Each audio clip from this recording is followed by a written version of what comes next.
The Industrial Revolution was the rapid expansion of factories and large-scale production, starting in England, then spreading to the rest of the world. Events that led to the Industrial Revolution started in Europe, specifically England. Starting in around the year 1700, large landowners began to buy most of the farmland from the conventional farmers. Having a larger operation allowed the landowners to begin to improvise on older farming techniques. As more and more farmers sold their farms, farmers began to move to cities, increasing other industries.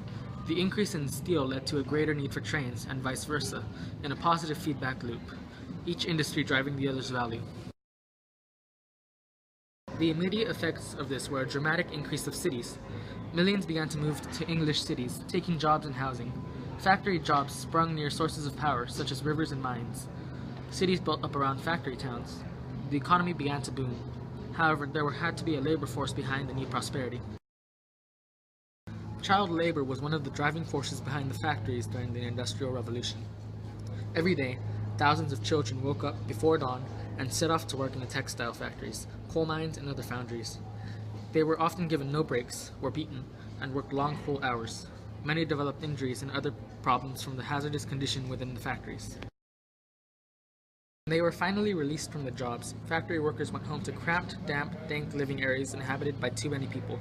Cities became smog-ridden, and rivers were contaminated with poisonous textile dyes. The poor conditions of the city, people were able to lead happy lives. The middle class, composed of doctors, merchants, skilled tradesmen, and factory owners, became prosperous enough to build large houses and live comfortably. Inventions were springing up left and right. Aspects of the Industrial Revolutions. Many reforms were passed to ease the lives of the citizens. Economic theories, such as capitalism, communism, socialism, and utilitarianism, were thought up to promote prosperity and deal with the effects of the revolution. They all meant to deal with the divide between rich and poor. Capitalism meant to take advantage of it through economic practice, while communism and socialism wished to eliminate the divide through government intervention. Labor unions began to form, protecting the rights of the workers by threatening to strike.